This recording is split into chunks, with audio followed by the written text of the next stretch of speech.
नमस्कार, आप सभी का स्वागत है त्रिनेत्र भाग्य में। आपके साथ मैं हूं भावना प्रसाद। दर्शकों, आज हम कार्यक्रम में चर्चा करेंगे नाड़ी दोष को लेकर, साथ ही साथ चर्चा करेंगे गण दोष को लेकर। क्या होता है ये नाड़ी दोष, किस वजह से नाड़ी दोष किसी जातक की कुंडली में बन जाता है, ये सभी बातें आज हम कार्यक्रम में जानेंगे। लेकिन सबसे पहले स्वागत करना चाहेंगे आचार्य पुष्पेंद्र शास्त्री जी का। तो चले कार्यक्रम की शुरुआत करते हैं और आचार्य श्री का स्वागत करते हैं। आचार्य श्री, बहुत स्वागत है आपका। राधे राधे जी। राधे राधे। आचार्य श्री, आज आपसे नाड़ी दोष को लेकर हम चर्चा करना चाहेंगे। आखिर क्या होता है नाड़ी दोष? जी, अखंड मंडलाकारं व्याप्तमेन चराचरं तत्पदं दर्शितं येन तस्मै श्री गुरुवे नमः। देखिए, हमारे जीवन में वैवाहिक जीवन को सफल बनाने के लिए हमको कई दोषों को देखना पड़ता है और उन दोषों में से एक विशेष दोष होता है नाड़ी दोष। नाड़ी दोष एक राशि में उत्पन्न हुए और एक ही नक्षत्र के पैदा हुए लड़का लड़की दोनों का जब विवाह संयोग बनता है तो उसमें नाड़ी दोष बन जाता है। नाड़ी अद्य मंत जो भी है, अंत किसी प्रकार की नाड़ी, अगर जो नाड़ी बर की है अगर वही नाड़ी बधू की होगी तो वो नाड़ी दोष बन जाता है। और जो व्यक्ति नाड़ी दोष में विवाह कर देते हैं या वो ये चाहते हैं कि इनका विवाह कर दें, जानकारी होने के बावजूद भी नाड़ी दोष में अगर विवाह कर दिया तो उन दोनों वर वधू में से एक ही जीवित रहता है, अन्यथा एक को संसार से जाना पड़ सकता है। संसार में रह कर के उसको बीमारियों को घिराव हो सकता है, बीमार रह सकते हैं, बाधाएं आ सकती हैं। इसीलिए वैवाहिक जीवन को सफल बनाने के लिए जो शुभ मुहूर्त हम देखते हैं उन मुहूर्तों के साथ साथ हमें नाड़ी दोष अवश्य देखना चाहिए। और ये नाड़ी दोष ब्राह्मण के लिए तो खासकर वर्जित होता है। ब्राह्मण जाति वाले लोग नाड़ी दोष में कभी विवाह ना करें, क्योंकि अगर इसमें विवाह करते हैं तो हमारा जीवन नरक बन जाता है, जीवन में अनेक प्रकार की बाधाएं उत्पन्न हो जाती हैं। और जब नाड़ी दोष में हमारी बाधाएं उत्पन्न हुई, उन बाधाओं को दूर करने के लिए फिर आप इधर उधर ब्राह्मणों के पास, साधु संतों के पास जाते हैं। ऐसा कर्म हम कर जाते हैं कि उस कर्म के अनुसार हमें कर्मों को भुगतना पड़ता है, कर्मों के फल को हमें भुगतना पड़ता है। वो अच्छा है तो अच्छी तरह से भुगतेंगे, अगर वो गलत कर्म हमने किया है अर्थात अनदेखी कर देते हैं। बहुत से लोग क्या करते हैं, अनदेखी कर दी, हाँ नाड़ी दोष है, पंडित तो वैसे ही कहते रहते हैं। अगर ऐसा कर देते हैं तो उन्हें अंत में दुख उठाना पड़ता है। ज्योतिष एक ऐसा अभिन्न अंग है हमारे जीवन का कि ये हमारे जीवन में सब कुछ स्पष्ट बता देता है। हमें कब शादी करनी है, कैसी लड़की हमें मिलेगी, कैसा हमारा व्यापार चलेगा।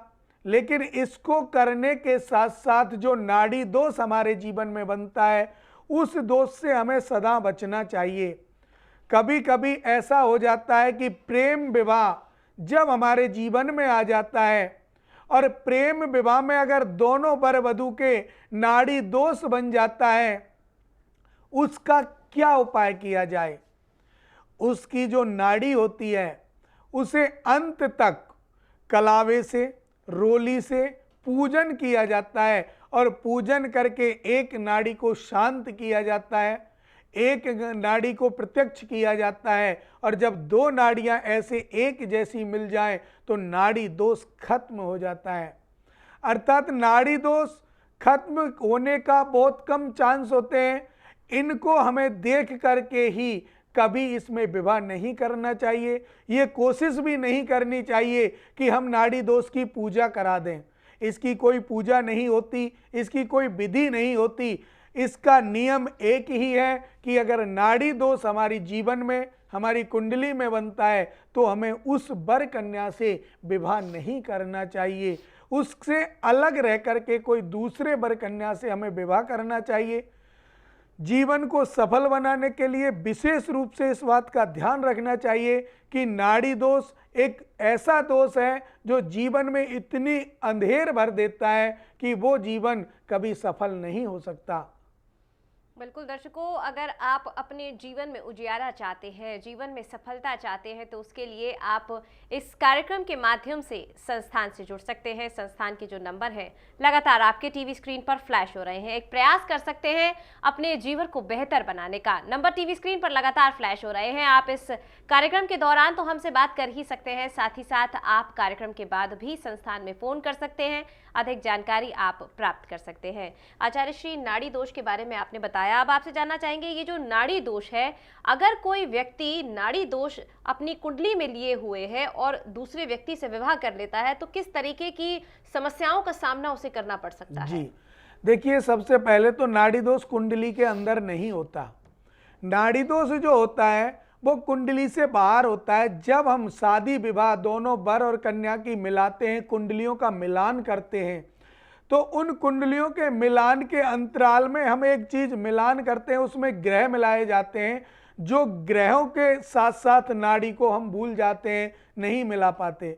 लेकिन जो पंचांग होता है जिससे हम मुहूर्त बनाते हैं, उसमें एक चक्र होता है और उस चक्र में नाड़ियां होती हैं, गण होते हैं, नक्षत्र होते हैं, राशि होती हैं, नाम होते हैं, टोटल उस चक्र में होते हैं। उस चक्र को मिलाया जाता है और उस चक्र में अगर एक नाड़ी आ जाए दोनों की, और नाड़ी के अंत में जहां हम गुण दोष मिलाते हैं उनमें अगर 3 का अक्षर नीचे आ जाए तो आप समझ लें कि जब 3 गण मिलाने में नीचे आ जाता है, दोष के रूप में आ जाता है, तो वो नाड़ी दोष कहलाता है। और उस नाड़ी दोष में हमें विवाह बिल्कुल नहीं करना चाहिए। विवाह बिल्कुल त्याज्य है, इसको हमें त्याग करना चाहिए। और नाड़ी दोष से बचने के लिए हमें अपने बच्चों से ऐसी आस्था करनी चाहिए कि बेटा, इस लड़की के साथ या इस लड़के के साथ आपका नाड़ी दोष बनता है। अगर आप ये मान जाते हैं कि इससे विवाह ना करें तो अति उत्तम रहेगा। और जिन व्यक्तियों ने नाड़ी दोष में विवाह किया हुआ है उनमें से एक ही रहता है जो सकुशल रहता है, बाकी एक तो चला ही जाता है। अगर नहीं जाएगा तो उसका जीवन निरर्थक ही रहता है, बीमारियों से घिरा रहता है, चारपाई पे पड़ा रहेगा लेकिन उठेगा नहीं, क्योंकि नाड़ी दोष विशेष महत्व रखता है हमारे वैवाहिक जीवन में। जी आचार्य श्री, इसी बीच एक कॉलर जो है वो हमारे साथ जुड़ चुके हैं, उनकी समस्या को जान लेते हैं। धर्मेंद्र जी जुड़े हैं हमारे साथ महाराष्ट्र से। जी आपका बहुत स्वागत है धर्मेंद्र जी, बताएं। धर्मेंद्र जी, क्या आप हमें सुन पा रहे हैं? शायद हमारा संपर्क उनसे ठीक से नहीं हो पा रहा है। दर्शकों, जब भी आप हमें फ़ोन करते हैं तो ये सुनिश्चित कर लें कि आप पूर्ण नेटवर्क क्षेत्र में हो, आपके टीवी सेट का जो वॉल्यूम है वो कम हो, जिससे कि जो आपकी आवाज़ है इस कार्यक्रम के दौरान ठीक से मिल पाए और आचार्य श्री आपकी समस्याओं का समाधान बेहतर तरीके से कर पाए।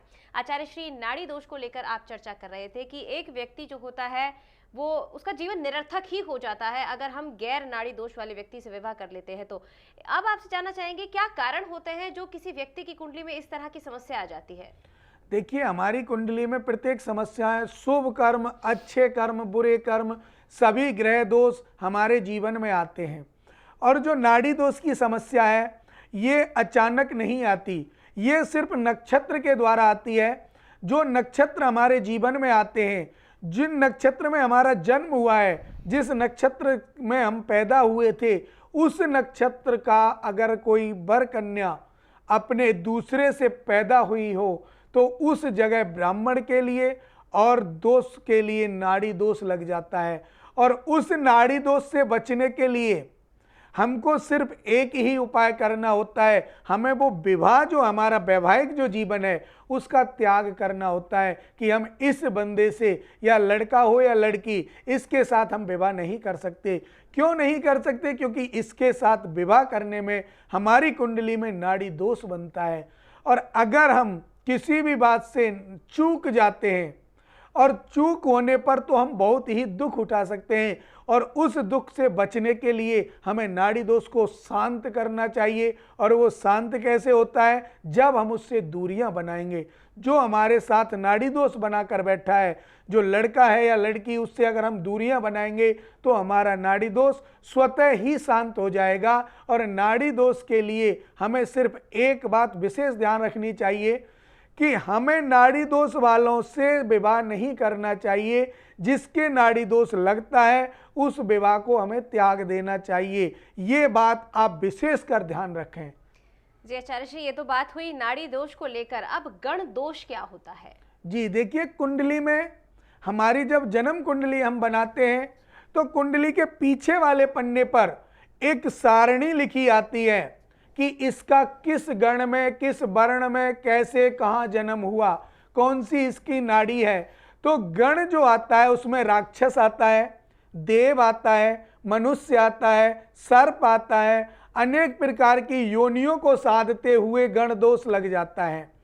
अब अगर बेटे की कुंडली में राक्षस गण है और जिस लड़की से आप अपने बेटे का विवाह करना चाहते हो उसकी कुंडली में मनुष्य गण है या देवगण है, तो उन दोनों को जब आप शादी करा दोगे तो दोनों में ग्रह कलेश बना रहेगा, क्योंकि एक राक्षस प्रवृत्ति का होगा और दूसरा देव प्रवृत्ति का। अगर वो अच्छा करेंगे तो उसको अच्छा नहीं लगेगा। इसलिए गणदोष का जो मुख्य कारण है, गणदोष शांत हो जाता है, नाड़ी दोष शांत नहीं होता। गण दोष को शांत कैसे किया जा सकता है कि गण दोष की पूजा कराई जाती है। भ्रकुटी दोष को साथ में ला करके गण दोष को शांत किया जाता है। वैदिक रीति द्वारा इनका पूजन किया जाता है। और गण दोष की पूजा अथर्ववेद के प्रथम अध्याय के 7 श्लोकों से होती है। 7 श्लोक एक साथ करीबन 11 बार स्पष्ट रूप से बोलना और अथर्ववेद को साथ में रख करके उसके 7 श्लोक प्रथम अध्याय के, और वो 7 श्लोक कौन से हैं? पहले अध्याय में 14 नंबर के श्लोक से लेकर के और 21 नंबर के श्लोक तक अगर हम बोलेंगे तो हमारा गणदोष, और उन्हीं श्लोकों से पूजा कराएंगे तो गणदोष शांत हो जाता है। जो राक्षस प्रवृत्ति लेकर के हमारे गण में आया हुआ है वो देव प्रवृत्ति में बदल जाता है। और राक्षस प्रवृत्ति जब देव प्रवृत्ति में बदल जाएगी तो पति पत्नी का जो जीवन है वो सफल होगा, किसी भी प्रकार की बाधा उनके जीवन में नहीं रहेगी। अगर गण दोष की पूजा नहीं कराई और विवाह कर दिया तो उन दोनों पति पत्नी में कलेश निश्चित है, और पति पत्नियों का कलेश इतना बढ़ जाएगा कि वो परिवार में जा सकता है, बच्चों पर फर्क डाल सकता है। इसीलिए अगर आप बच सकते हैं तो बच सकते हैं कि गण दोष वाले से भी शादी ना करें। अगर करें तो अथर्ववेद के 7 श्लोकों से अपने गण की पूजा कराएं, और उस पूजा को कराने के बाद आप संतुष्ट रूप से और विधि विधान से शादी कर सकते हो, उसमें कोई ही परेशानी नहीं आएगी। और गण दोष की एक पूजा विशेष यहाँ तक आ जाती है कि हमारे संस्थान ने इसको विशेष ध्यान में रखते हुए 7 श्लोकों से सिद्ध की हुई सामग्री हम लोगों ने संस्थान में बनाकर रखी। क्यों? क्योंकि किसी के पास समय नहीं होता कि वो पूजा करा ले, तो उस सामग्री को हम आप तक वो भेजते हैं और आप उसका उपयोग 3 दिन करते हैं। और 3 दिन जब आप गण दोष की सामग्री का उपयोग करते हो तो गण दोष शांत हो जाता है और जीवन सफल हो जाता है। ग्रह कलेश जो घर में बढ़ेगा वो नष्ट हो जाता है और घर में शांति का वास हो जाता है। बिल्कुल दर्शकों, अगर आप भी चाहते हैं कि घर में शांति का वास हो, साथ ही साथ जो दोष आपकी कुंडली में बन गए हैं या आपके जीवन में लग रहे हैं उन्हें दूर करना, तो आप संस्थान से जुड़ सकते हैं, संस्थान से बात कर सकते हैं। बात करने के लिए, मिलने के लिए, सलाह देने के लिए किसी प्रकार का कोई शुल्क आपसे संस्थान नहीं लेता है। अगर आप बात करना चाहते हैं, संस्थान को विजिट करना चाहते हैं, संस्थान में आना चाहते हैं, तो जो नंबर आपकी टीवी स्क्रीन पर दिख रहे हैं आप उन पर फोन कर सकते हैं। अधिक जानकारी आप संस्थान के माध्यम से भी प्राप्त कर सकते हैं। आचार्य श्री, ये तो हो गई गण दोष की बात। क्या कुछ ऐसे उपाय हैं जिन्हें एक व्यक्ति करे तो ये जो गण दोष की समस्या होती है वो दूर हो सके? जी देखिए, अथर्ववेद के जो 7 श्लोक प्रथम इस अध्याय के जो मैं बता रहा हूँ, उनको अगर हम नहीं करा सकते, किसी के पास पैसे की प्रॉब्लम हो सकती है, किसी के पास समय की प्रॉब्लम हो सकती है, तो गण दोष को कैसे शांत किया जाता है? आप गण दोष को शांत करने के लिए अपने इष्ट की प्रतिमा बनाएं, मूर्ति बनाएं। वो मिट्टी की बना सकते हैं, चांदी की बना सकते हैं, पीतल की बना सकते हैं। ये 3 प्रकार की कोई भी एक मूर्ति बना सकते हैं जो अपना इष्ट है, जिसको आप मानते हो। कोई हनुमान जी को मानता है, शिव जी को मानता है, अपने गुरु को मानता है, माता पिता को मानता है, जिस पर आपका विश्वास है, उसकी मूर्ति बनाएं और उसको सामने रखें। 1 दिन की पूजा है, खुद कर सकते हैं। मूर्ति को जब मिट्टी की बना ली या चांदी की बनवा लिया, पीतल की बनवा ली, और जब आपने उसको सामने रखा, तो गण दोष की पूजा 3 चीज़ों से होती है। एक तो होता है हनुमान जी वाला जो चोला चढ़ता है वो सिंदूर, दूसरा होता है काली उड़द, और तीसरा होता है लाल कपड़ा। इसके अलावा कोई भी सामग्री गण दोष के लिए नहीं दी जाती। और इन सामग्रियों को आप व्यवस्थित रख करके उस मूर्ति के सामने रखकर कंबल का आसन बिछाकर उस पर आप बैठ जाएं। बैठ करके भगवान से ध्यान करें। जिसकी मूर्ति आपने आगे रखी है, जो आपका इष्ट है, उसकी मूर्ति के सामने आप अपने जीवन की सारी गाथाएं सुनाएं कि हे प्रभु, मेरे जीवन में गृह कलेश है, कष्ट है, गण दोष के कारण है, या विवाह से पहले मेरे जीवन में गण दोष तो नहीं है, और है तो ये शांत कैसे होगा, मैं इसी से शादी करूंगा। ऐसा जब हमारे जीवन में आ जाता है कि लड़की नहीं मानती कि इसी लड़के से शादी करूंगी, लड़का भी कहता है इसी से शादी करूंगा, लेकिन वहां अगर गण दोष बन जाए तो आप इस उपाय को अपना सकते हैं। और इस उपाय को अपनाने के लिए आप अपने जीवन में, ये पूजा करने के बाद मात्र 2.5 घंटे की पूजा है, इसको आप करोगे तो आपके जीवन से गण दोष दूर हो जाएगा और वैवाहिक जीवन आपका बदल जाएगा, जिसमें बहुत ही अच्छे गुण और अच्छे संस्कार आपके जीवन में आएंगे। आपकी पत्नी, आपके बच्चे, आपके माता पिता सभी आपका सम्मान करेंगे। आचार्य श्री, ये जो नाड़ी दोष और गुण दोष की आप चर्चा कर रहे हैं, ये जो गण दोष और नाड़ी दोष किसी की कुंडली में लगता है तो क्या ये जन्म से ही लग जाता है या एक निश्चित आयु के बाद किसी जातक की कुंडली में ये आता है? जी देखिए, गण दोष होता है वो जन्म से होता है। गण जो हमारे होते हैं वो जन्म से होते हैं, लेकिन नाड़ी दोष तो सिर्फ जब लगता है, ये हमारी कुंडली में नहीं होता। नाड़ी दोष हमारे सामने जब आता है जब हम विवाह के योग्य हो जाते हैं, और किसी की, वो लड़का हो या लड़की, जिसकी कुंडली हमारे सामने आई, अगर लड़की है और उसके सामने किसी लड़के की कुंडली आई, दोनों कुंडलियों को मिलाया जाएगा तो दोनों की नाड़ियां देखी जाएंगी, तो उस समय नाड़ी दोष लगता है। क्योंकि नाड़ी दोष कुंडली में नहीं होता, ये सिर्फ हमारे विवाह के समय जब हम कुंडलियां मिलाते हैं उस समय बनता है। और नाड़ी दोष एक ऐसा दोष है जो दोनों के संयोग से बनता है। एक की कुंडली में कभी नाड़ी दोष नहीं बनता, लड़के की कुंडली में कभी नाड़ी दोष नहीं बनता, ना लड़की की कुंडली में बनता है। लेकिन ये जब बनता है जब दोनों की कुंडली मिलान में आए, तो दोनों की कुंडलियों से ये नाड़ी दोष बनता है।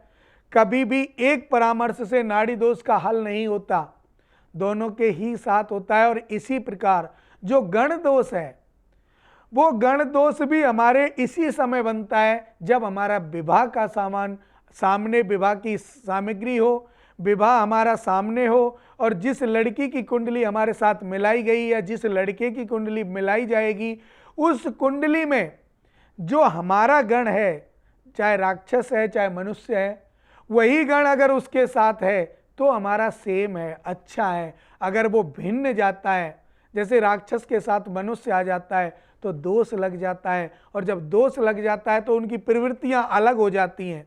आप लोग सब जानते हैं कि जिस घर में कोई राक्षस और देव दोनों एक साथ रहने लग जाएंगे तो झगड़ा स्वाभाविक है। तो वो चीज़ हमें गण से प्राप्त होती है। तो ये जो दोनों जो दोष हैं, ये दोनों ही दोष हमें कब लगते हैं? जब हमारी कुंडलियां किसी दूसरे के साथ शादी के लिए मिलाई जाती हैं, तब ये दोनों दोष लगते हैं। इससे पहले नहीं लगते और इसके बाद में भी नहीं रहते। इन दोनों दोषों का एक मेन उद्देश्य यही है कि इनसे बचकर के ही विवाह किया जाए तो जीवन सार्थक रहता है।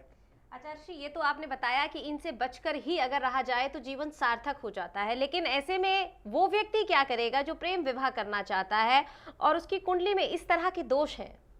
मैं आपसे यही कहना चाहता हूं कि जो प्रेम विवाह करना चाहता है उसमें अगर नाड़ी दोष है तो वो कुछ नहीं कर सकता। उसको अपने जीवन में हानि उठाने के अलावा कोई दूसरा काम नहीं मिलेगा। अगर गण दोष है उसकी पूजा हो सकती है, उसको बदल सकते हैं, उसका व्यवहार बदल सकते हैं, गण दोष की पूजा हो सकती है, लेकिन नाड़ी दोष की कभी पूजा नहीं होती। क्योंकि आजकल देखते हैं हर व्यक्ति नाड़ी दोष की पूजा कराने के लिए तैयार रहता है कि हम नाड़ी दोष की पूजा करा देते हैं, लेकिन नाड़ी दोष की कभी पूजा नहीं होती। नाड़ी दोष को कभी अलग नहीं कर सकते, नाड़ी दोष तो बना रहेगा। गण दोष की पूजा हो जाती है, गण दोष को आप अलग कर सकते हो लेकिन नाड़ी दोष को नहीं कर सकते। नाड़ी दोष में अगर कोई विवाह कर लेता है तो उसके जीवन में तो बाधाएं आनी ही आनी है, चाहे वो कुछ भी करे। अगर उन बाधाओं से अगर उसको बचना है तो दो कर्म अवश्य करें, एक तो गाय की सेवा और दूसरा माता पिता की सेवा। जो व्यक्ति इनको करता है उसका नाड़ी दोष शांत हो जाता है, अलग नहीं होता, कटता नहीं है, शांत हो जाता है, जिससे उनका जो वैवाहिक जीवन है वो तो सफल रहता ही रहता है, लेकिन उनके जीवन की जो बाधाएं हैं, शारीरिक कष्ट हैं या आत्म शांति के लिए जो अपने पूजन पाठ जो भी किए उनके लिए उनका निमित्त बन जाता है और उनके कर्म जो अच्छे कर्म करता है उन कर्मों के अनुसार भाग्य बदल के वो अपना जीवन यापन कर सकता है। तो गाय की सेवा और माता पिता की सेवा जो व्यक्ति करता है वो इन दोषों से छुटकारा पा सकता है। बिल्कुल दर्शकों, तो अगर इस तरह की समस्या आपकी कुंडली में भी विद्यमान है, प्रेम विवाह करना चाहते हैं और इस तरह के दोषों के कारण आप विवाह नहीं कर पा रहे हैं या विवाह में अड़चन आ रही है, तो उसके लिए आप संस्थान से जुड़ सकते हैं, परामर्श ले सकते हैं, बात कर सकते हैं, क्योंकि हर सुबह एक नया मौका देती है हमें पहले से बेहतर करने का, कुछ नया करने का। तो कुछ नया आप कर सकते हैं, कुछ बेहतर आप कर सकते हैं।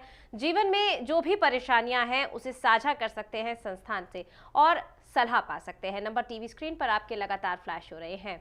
आचार्य श्री, हमारे साथ सविता जी जुड़ चुकी हैं मेरठ से। सविता जी, बहुत स्वागत है आपका। नमस्ते। नमस्कार, बताएं जन्म की तिथि। जन्म की तिथि है लड़के की अनुराग की जी। वो है 9 दिसंबर जी 1989। जन्म का समय और स्थान भी बताएं।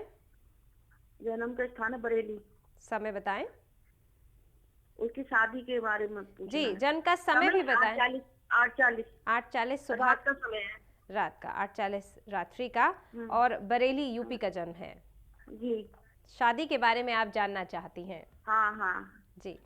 शादी अभी लेट है इसलिए जानना चाह रहे हो? हाँ हाँ, यही सोच रहा है, पता नहीं क्या बात हो गई है। बहू के हाथ की रोटी खानी है। हाँ, बुढ़ापा है ना, बीमार रहते हैं हम। जी देखिए, आपकी जो बेटे की कुंडली में शादी के जो संयोग हैं उनमें बहुत ही अच्छे संयोग हैं। आपके घर में एक सुशील कन्या आने वाली है। अच्छा। हाँ जी, बहुत ही सज्जन घर से आएगी। उनका जो अच्छा।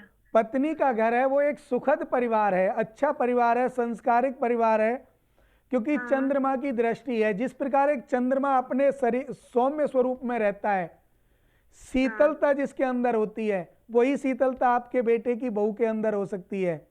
अच्छा। लेकिन उसकी जो रुकावट, शादी में जो देरी हो रही है, वो सूर्य और मंगल के द्वारा हो रही है। हाँ। आप उनसे कहें कि सूर्य भगवान को जल दिया करें, मीठा डालकर और गुलाब का फूल डालकर। अच्छा जी।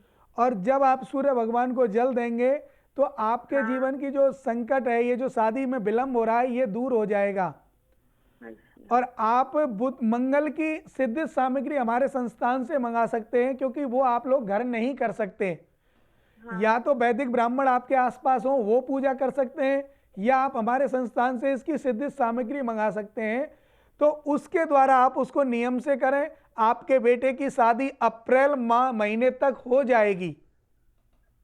अगले साल? जी, 2020 के अप्रैल तक। आज से लेके, मैं ये नहीं कह रहा कि नवंबर दिसंबर में नहीं होगी, हो जाएगी।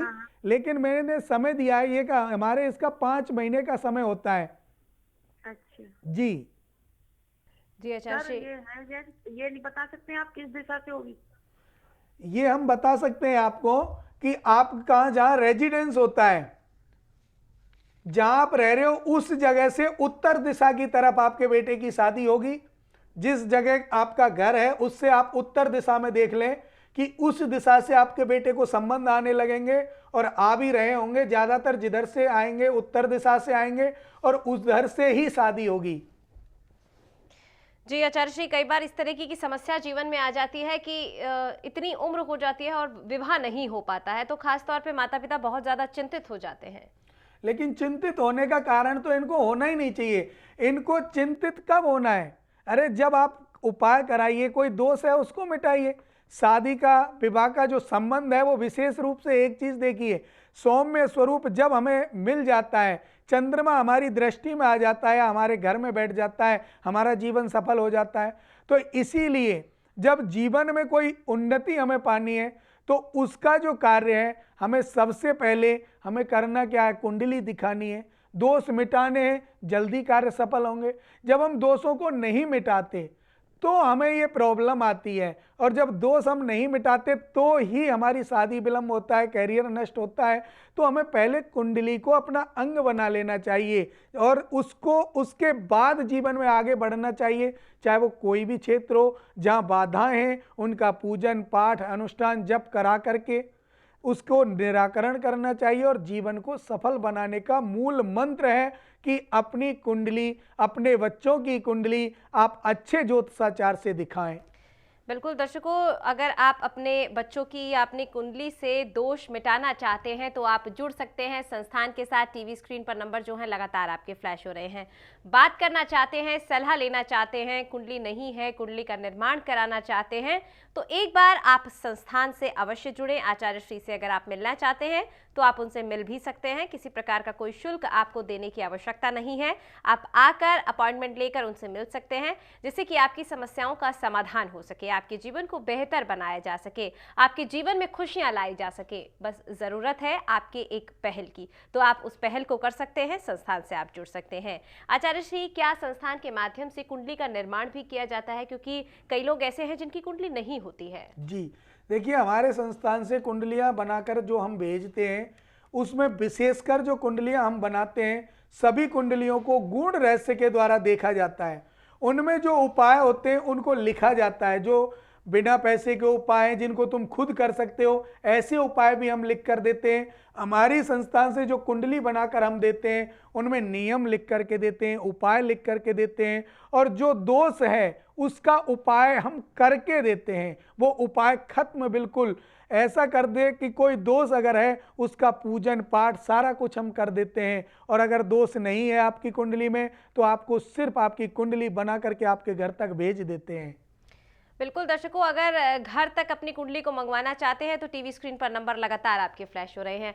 आचार्य जी, कई बार ऐसी समस्याएं आती हैं जैसे कि जन्म तिथि नहीं पता, तो क्या उसके लिए भी संस्थान पूरी तरीके से कुंडली का निर्माण करके उसका विवेचन करता है? जी देखिए, जिसके जीवन का समय नहीं पता, कब जन्म हुआ कब नहीं, तो उसकी जो कुंडली बनती है वो लगन से बनती है। और लगन की कुंडली जीवन की कुंडली से अलग होती है। उसमें सिर्फ हम जब तक की कुंडली बना सकते हैं कि उसका कैरियर क्या है, उसके बारे में, उसके जीवन की शैली के बारे में, मात्र 3 चीजें, और एक विवाह, ये 3 चीजें उसमें बता सकते हैं। बाकी का कार्य उसके नाम से आधारित होता है और नाम के द्वारा बताया जाता है। कुंडलियां सबकी बनती हैं, जिसका जन्म समय नहीं है, लगन कुंडली के द्वारा लगन निकालने के बाद उसकी कुंडली बन जाती है और उसी कुंडली के द्वारा उनका जीवन यापन होता है। जीवन में जो कष्ट होते हैं वो उसी कुंडली से दूर होते हैं और वही कुंडली उन्हें सतमार्ग पर चलाने को प्रेरित करती है। बिल्कुल दर्शकों, सतमार्ग पर चलाने के लिए आपकी कुंडली ही आपको प्रेरित करती है। अगर आप चाहते हैं कि आपके जीवन में खुशियां आए तो आप जुड़ सकते हैं संस्थान के साथ। अपनी कुंडली के माध्यम से उन सभी दोषों को आप दूर करने का प्रयास कर सकते हैं। जो नंबर टीवी स्क्रीन पर आपके फ्लैश हो रहे हैं, आपको उन पर फोन करना है। फिलहाल वक्त हो गया है आप सभी से विदा लेने का, लेकिन हम जाने से पहले धन्यवाद देना चाहेंगे आचार्य श्री का। आचार्य श्री, इतने सारे कॉलर्स की समस्याओं का आप निवारण करते हैं, समाधान करते हैं, उसके लिए बहुत बहुत धन्यवाद। राधे राधे जी। राधे राधे, नमस्कार।